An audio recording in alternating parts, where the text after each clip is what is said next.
Welcome back to the podcast with Ivor Karabatkovic. Ivor and I are both pastors at Woodlands Church, and Ivor is someone that I have found to be so helpful in understanding more about cultural issues, especially regarding people who might be considered as cross-cultural kids or third culture kids. And I'm very interested to hear more about your journey, Ivor. You told a little bit about the trauma that you underwent as a child and the many transitions that you've experienced in your life.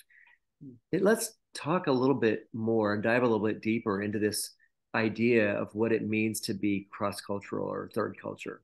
Yeah, absolutely. I mean, my entire existence has been a cross-cultural experience, and it's uh, it's something that presents many challenges, but also there are a lot of gifts and talents that third culture kids and cross-cultural kids have. It can develop into some really meaningful things that God can use. It's a unique equipping that we have.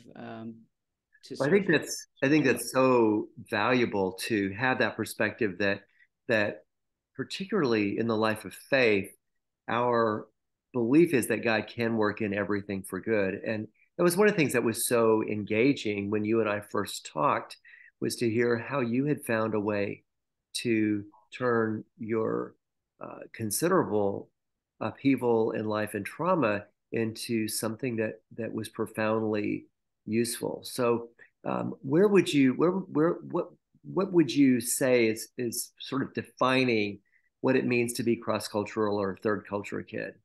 Well, it's somebody that grew up um, in high mobility, meaning that they've moved a lot, and with every move, there's a loss, Mm, and with every move, there's an assimilation, and so that brings with it blessings and challenges, right? Uh, right. there's a few skills that cross culture kids and third culture kids have, and the differentiator between the two is really cross culture kids generally are refugees and immigrants, and there's an Oh, aspect of trauma and pain and loss mm, that exists in their experience that does not exist with third culture kids. mm, So that's the differentiator. And the second thing being is, when I moved from Yugoslavia or from Bosnia to Croatia to Germany to America, I never returned back to my home country. yeah. So I stayed in America, and I am here indefinitely. So uh, it's unlike the third culture kids who would then eventually move back to their country of origin and passport culture. So, So but with what is the third culture in third culture kids? Obviously, there are people who've gone from their country of origin to another culture. yeah, What does the third culture refer to? definitely it's the experience of like the military brats, missionary kids, international students that go to international schools.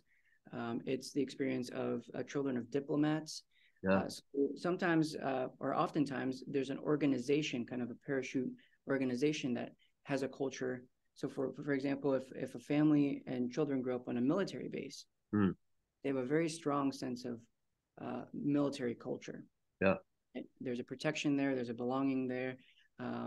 So that could be that third culture. So but then you're also facing the community, and the Mm, community is reflecting back their culture, and you're learning your boundaries and social uh, norms, within that host culture. yeah.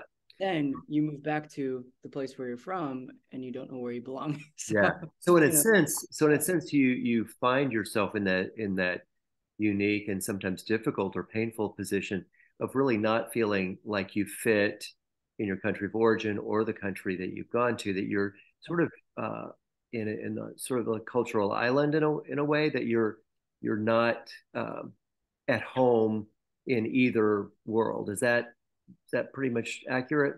yeah, that's right. And one of the challenges that comes from that is, uh, you know, uh, loyalty and allegiance and patriotism, and and all of those things.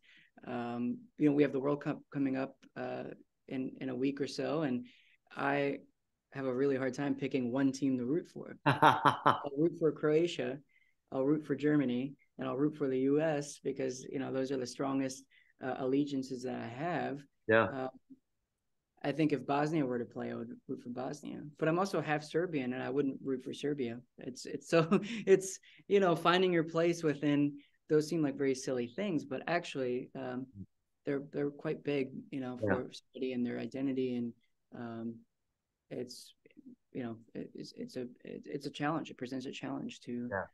That connection to our roots, so to speak, whether it be our genealogy, our country of origin, Yep. the cultural constructs, it turns out to be very important in having a sense of place in the world. Yes. And so, Yep. obviously, if you don't have those strong cultural roots, you have to find another source, I guess, for your identity. And how has that shown up for you? How have you found your niche or found your place in the world?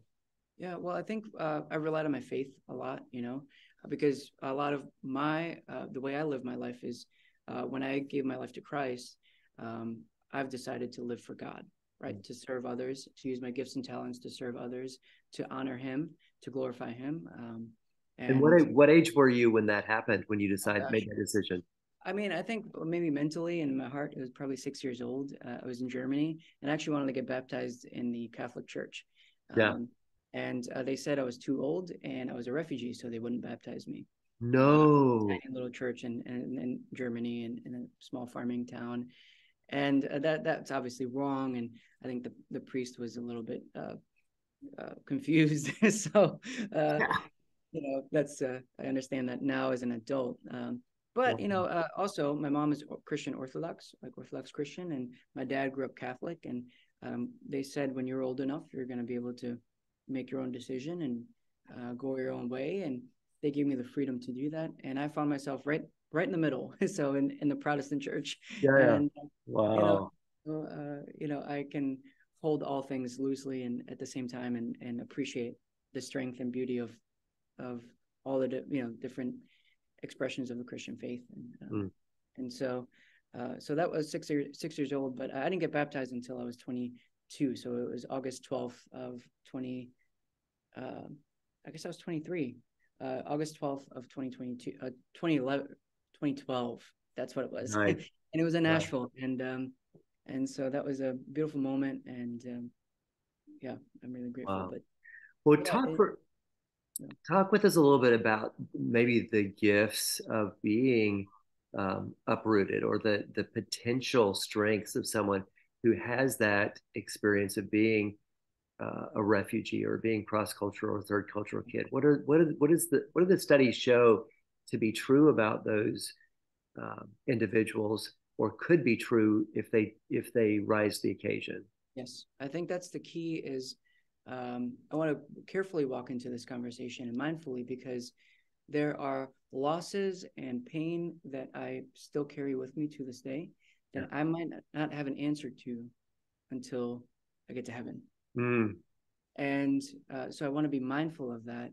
And for anybody that's listening who's had a similar experience or who has gone through something very painful, the last thing that I want them to hear is that, oh, it's all part of a great big plan. Things are because the things that we've gone through are very real and very painful, Yeah. and healing is layered and it's a process, Yeah. as is grieving. And so I just want to be mindful of that. I'm on the other side of a lot of things, and that I've gone through, and I'm beginning to step into those and walk into those. So I just want to be careful with that. Yeah, I'm so glad that you said that, because healing is a process, and the same injury can affect two different people in very different ways, and Yes. the journey of healing can appear very different. But I think for me, the reason I'm excited about what you're sharing is that even for people who are maybe at the beginning of the journey or feeling very broken, your story, I believe, can generate a sense of hope and confidence that healing is possible. And that's really, I love that you're acknowledging the very real pain that suffering brings, and that we would never wish it on anyone. Right. Right. And that it, There's no magic answer to it. Some things we yeah, carry with us for the rest of our lives. yeah, And there's an acknowledgement and not an acceptance, as if, that's one of the stages of grief, right? Is acceptance, but it's actually just an acknowledgement that, hey, one big thing that helped me is, one, I realized I used to call our trauma. I talked about, the hardest day in my life when we left Germany in 1998. I would always look at it from the lens of our trauma, my family's trauma, because we all went through it together. yeah. And there was about a year and a half into my counseling, there was a point where I called it my trauma. Wow. And it clicked that it was actually I went through this on my own, Yeah, and it had an effect on me personally, in my spirit, in my mind, and yeah, and so that was a big moment for me. There was a big shift for me to actually acknowledge that, hey, I went through this, yeah, and I moved past my denial and got to go to another stage, right? yeah. And so that was a big step for me. But yeah, it's just, it's a process. And so Well, that idea of anything on your heart, acknowledging, the idea of acknowledging suffering and taking ownership of the story, that it's not a story that your parents or anyone else can write for you, that it's a story that you and God co-author. Yes. And I think that shift from, seeing it as something that is maybe out there or belongs to someone else, as opposed to saying, yeah, this is my story, and the suffering was real, and I can't any longer avoid dealing with it. It's time. Yeah. Yeah. And there were things coming up in my life. I was 29 at the time.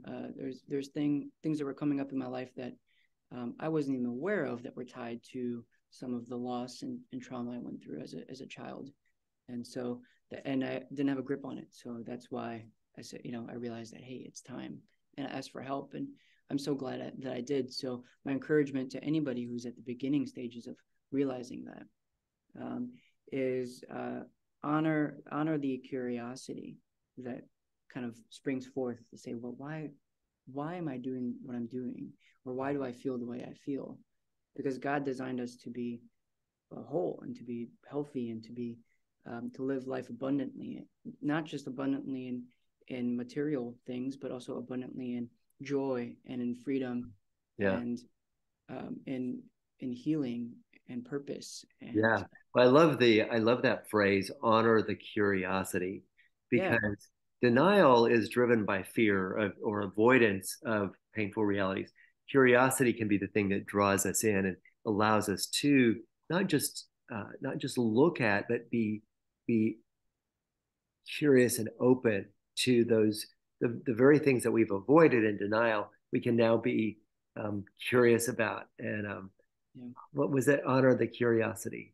Yes, yeah, and this is a great transition into some of the skills that third culture kids and cross-cultural kids have. So one is a cross-cultural sensitivity. Because we've been exposed to so many cultures and different norms, there's a natural curiosity and a natural openness.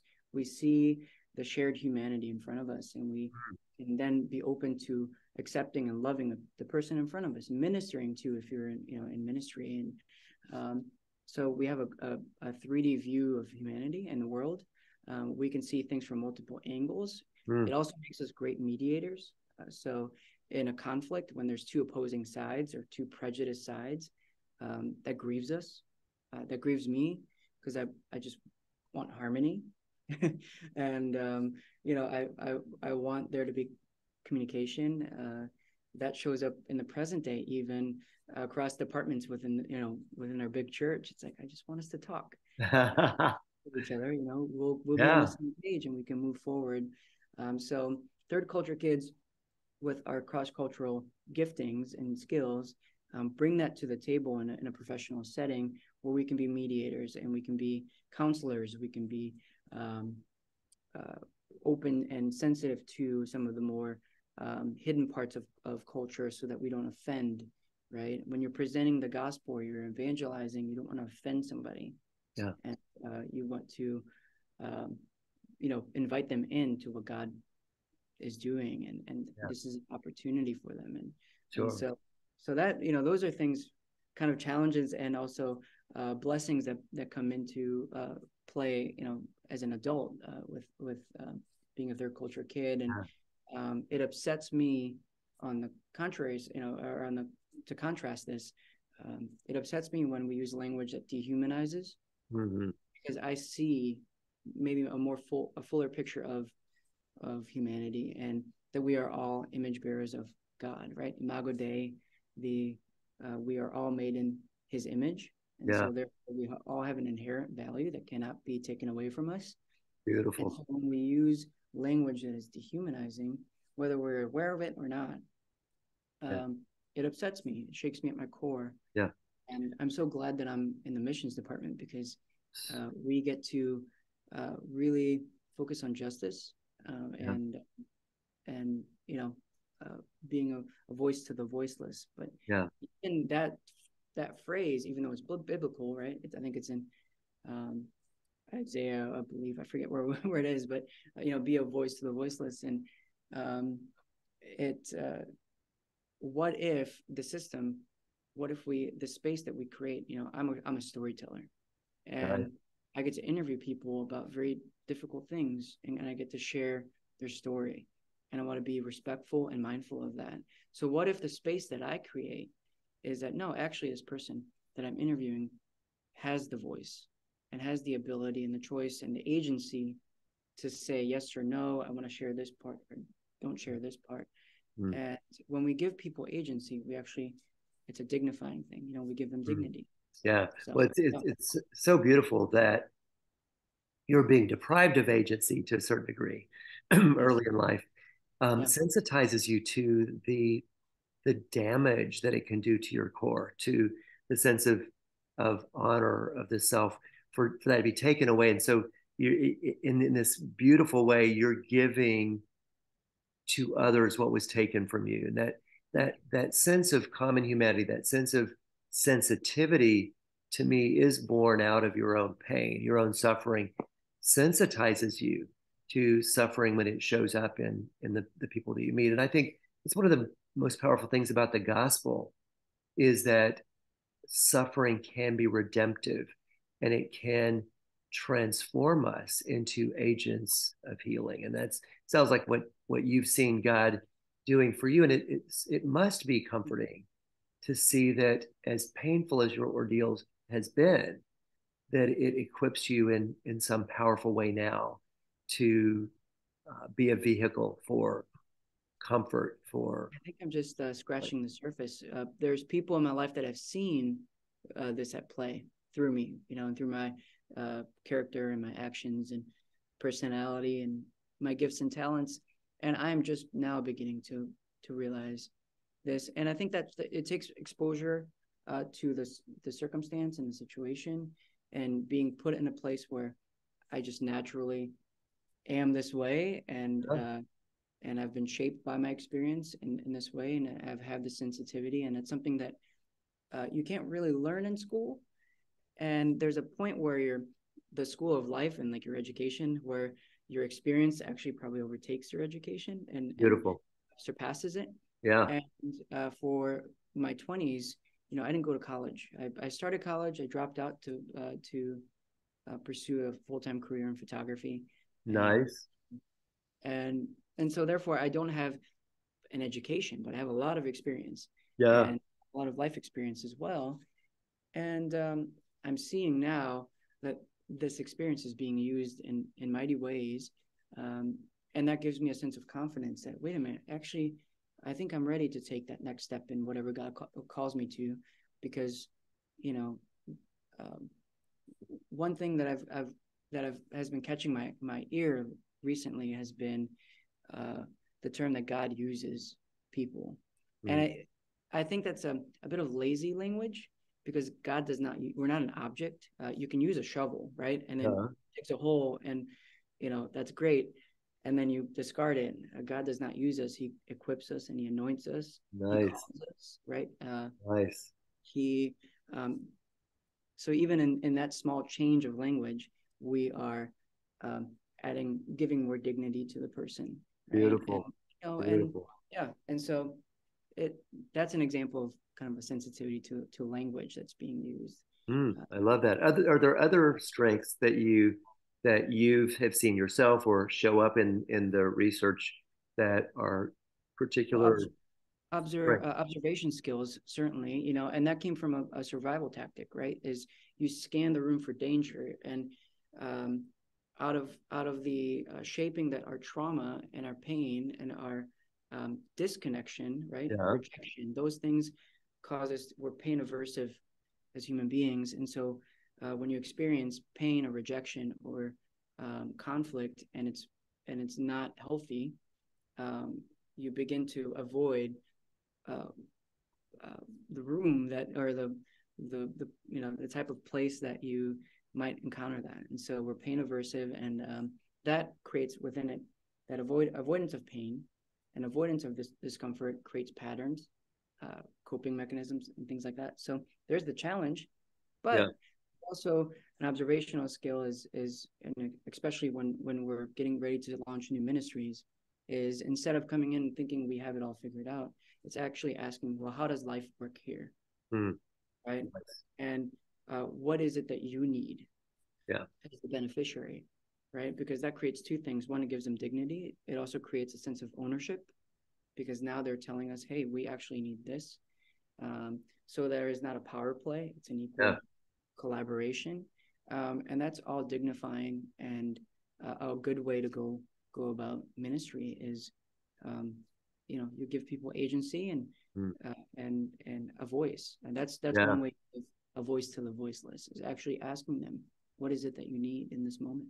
Beautiful. Well, yeah, creating that space where people feel safe to even ask themselves, what do I want? And Jesus was masterful about that and leading Mm, people into a place where they could speak up. I'm thinking even of the woman who touched the hem of his garment and didn't want to be seen, but yeah, he calls her to take a stand for herself and yes, blesses her in the process. So much of what you're talking about in terms of honor, respect, dignity, um, and empowerment, I think is so beautiful. Anything else that occurs to you that has been a part of your journey that either a blessing or challenge that you want to share with the listener?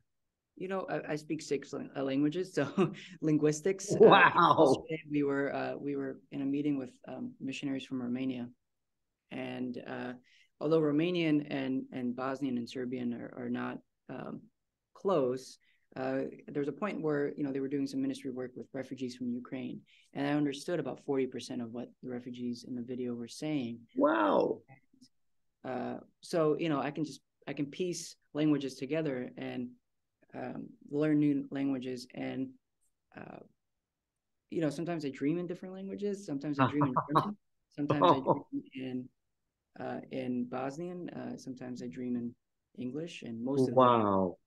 um, it's really fascinating. I remember there's a moment this past February. I was visiting my parents in Ohio, and I was having this beautiful conversation with them about God and about where they are in their relationship with Him and in their faith journey. And I was having that conversation in Bosnian, and then the next day we got a call from a friend in Germany who is a Catholic nun who served us when we were refugees. We still keep in touch with her, and she was really a pillar of God's presence. And when I look back at my life and ask God, well, where were you in all of this difficult circumstances? Where were you at this time? I can see that He had her placed and called to this small town in Germany to serve us and to share God's love with us. And so Wow.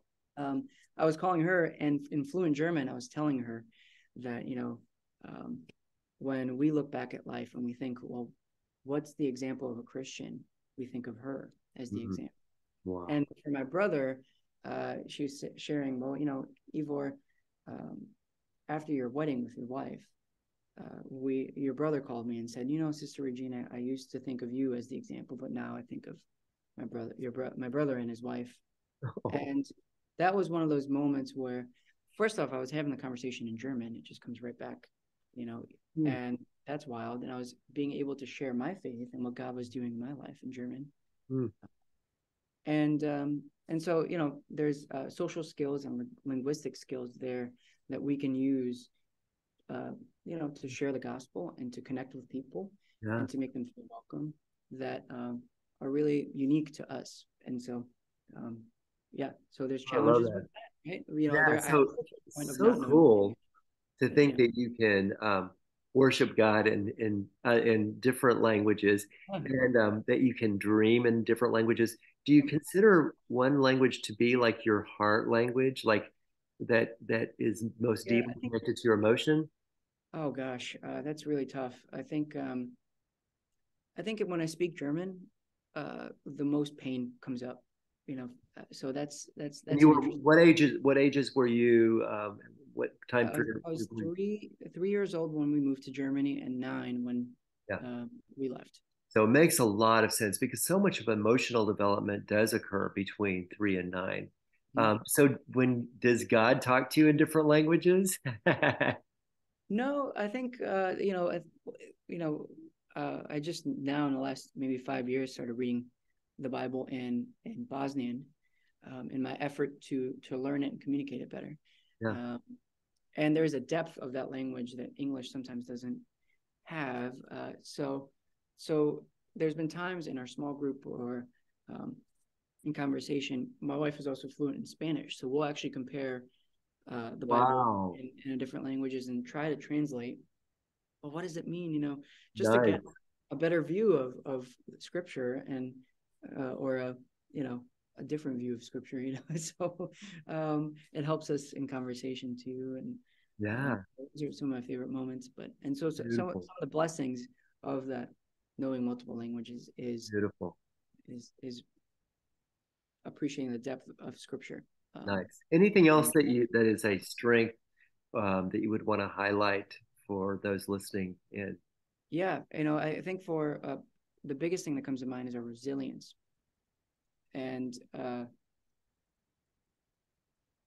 so that's um, something that's very near and dear to my heart because I've gotten to see my parents and my brother fight for a life here, Hmm. and the best the best example of third culture kids and cross cultural kids are creative by nature because we have to create a life out of nothing, Wow. create something out of nothing. Yeah, yeah. We came here with 2 suitcases, and not Wow. knowing the language, not having work or any, we've Wow. had to start from scratch. And thankfully, we had people that walked a road with us. Yeah. We had friends in school um, who would welcome us and include us in recess, and those are really important things. But when I think of resilience, resilience is starting fresh, right? It's adaptability Yeah. to new environments. It's and so when we have to adapt flexibility, which is one of our core values here at church.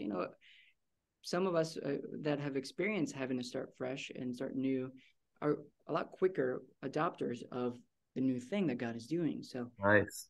it's a blessing, right? And then we've learned to. I know for me, I've learned to really push through. Some people use comfort as a limit. They think of their comfort as a ceiling, but um, I've learned in my life to push through discomfort so that I can stretch my comfort zone and Yeah. learn new skills and grow as a person, right? And Yeah. so I can't settle for, well, I've grown up in one culture all of my life, and this is where I belong, and this is where I am. Right. Uh, no, I've had to start fresh so many times. In 33 years of life, I've moved 27 times. Wow. So Wow. some big moves, some small moves, and Yeah. so each Amazing. one of those moves represents a change and a new beginning. And Yeah. so I think of an example of resilience in my parents. I think of my dad. I distinctly remember when we moved to Cleveland, Ohio, and from Germany, Yeah. and it was time to get me signed up for school. And so he would go to the Board of Education with this tiny little dictionary. He didn't know the language, but he had to sign his kids up for school. And so he would go to the Board of Education and he would piece together sentences so that he could just get enough information to get us signed up and Wow. he would go to the doctor's office and establish us as patients. Like, think of those things. And even as somebody who's fluent in English now, I remember when we moved to Texas, it was still a difficult process to get established with Yeah. a primary care physician. Now think of that process without having any language at all. Unbelievable. That's resilience to me. Is my dad never complained. He didn't ever give an excuse. I can't imagine how hard it was for him as a parent to have to go through that. Yeah. And but he did it to the best of his ability. Yeah. And he paved the way. So when I think of resilience, I think of my parents. I think of my brother, who at 15 and a half, went to school, high school, and then also worked at Burger King and worked his butt off. And Wow. started working right away and started helping my parents and started helping himself, and then was able to put himself through college at Ohio State University, graduate as an engineer. Mm. That's resilience, right? Yeah. Creating something out of nothing. Yeah. And I look up to them so much. I just, they're incredible role models for me, my parents and my older brother, and I cherish them. So beautiful. Well, I love that you've highlighted once again the role of personal responsibility and being willing to stretch into the challenge, like your dad did with his little dictionary, um, being willing to enter the danger, so to speak, to take responsibility. And both your dad and your brother beautifully illustrate that willingness to press in rather than to pull back. And that's really what the life of faith encourages us to, isn't it? Just to not be of those who shrink back, but those who press in with the assurance that we have God on our side. If God is for us, who can be against us? And that, I think that the message that I'm hearing from you, so much of it is about stepping out of denial into responsibility, being willing to acknowledge our common humanity and to bridge the gaps in understanding and culture, in context, to be able to create that sense of peace that we all need internally. And you've had a hard fought battle for peace within because of your frequent moves. But I'm just so grateful that you signed up for the challenge and that you're sharing it with me and others today. Any last thoughts that you have before we end our podcast today? I think the biggest thing is that third culture kids and cross cultural kids are very relational. They're very respectful and tolerant of others. They're very resourceful. They're creative, just because, again, we have to create a life out of new beginnings, right? And with every new beginning, there's an ending as well. Mm-hmm. And so it's to honor both. It's to recognize both. And that has helped me step from a more victim mentality into an ownership of my own journey, healing, right? My relationship with God, my relationships with others. I think it was really difficult for me with every move. It was really difficult to re-engage with the friends that I've lost. And in reality, when I see them, we pick up right where we left off. Nice. And it's a beautiful thing, right? But even just getting there for me was really hard. And after so many moves, I began to ask, well, why is it that, with every major move, I have lost friendships? And I felt responsible for that for the first time. Wow. I have felt like I played a part in that disconnection. Wow. And so I want to encourage anybody who's listening, who's had similar experiences, or who has gone through a big change in their life, and things don't look how they used to look, just be curious about that. Ask yourself why. If there are things that, if you have strong emotions that come up when you're exposed to certain things, ask why. Therapy isn't just when for when things go wrong or when things have already uh, exploded and have gone terribly wrong. Therapy is also a safe space to show up as your true authentic self. Mm. And we all need that as human beings, because it's difficult to do that even at work or in our community. We live in a very divisive and polarized culture at the moment. And so it's very difficult. Everybody keeps their private life to themselves. So therapy allows you to show up as your true authentic self, which is healing all on its own. So Yeah, you're already doing the work just by saying beautiful, yes to it. And so I would beautiful. encourage anybody, even if you're at a moment where things might be going great, therapy could be a huge benefit because you could be talking through things as they come up, or even getting ahead of things that you're not aware of, um, and you're already building your resilience, and you're already building your that muscle of being able to work through things instead of just reacting to them Beautiful. off guard. Well, unfortunately, we are out of time. I would love to keep going, but I Yeah, so appreciate your encouragement to live life authentically, thoughtfully, to face the hard facts and to acknowledge the suffering, but be willing to push through to the other side. And I'm just so grateful for you, yeah. Ivor. And Thanks so likewise, much. I want to take just a moment just to thank you for everything that you do for others, Dr. Paul, and for me, and for our staff and for our church. You have been such a light, and you've provided that safe place for so many people, and you have guided others to be able to provide that safe space for so many of our members and our community and people who come in looking for guidance. And I want to thank you for that because in this world it's so needed. And so I appreciate everything that you do. I don't know how you do it, and It's yeah, and it's it's just it's amazing it's to see, and to be a part of that. So thank you. well, thank you so much. That's quite a blessing. I really appreciate you, Ivor, and thanks so much for sharing your perspectives, your time, and the wisdom that you gained along the way. So thank you very much. I love you. I love you that are listening. And until next time, God bless you. Bye All bye. right.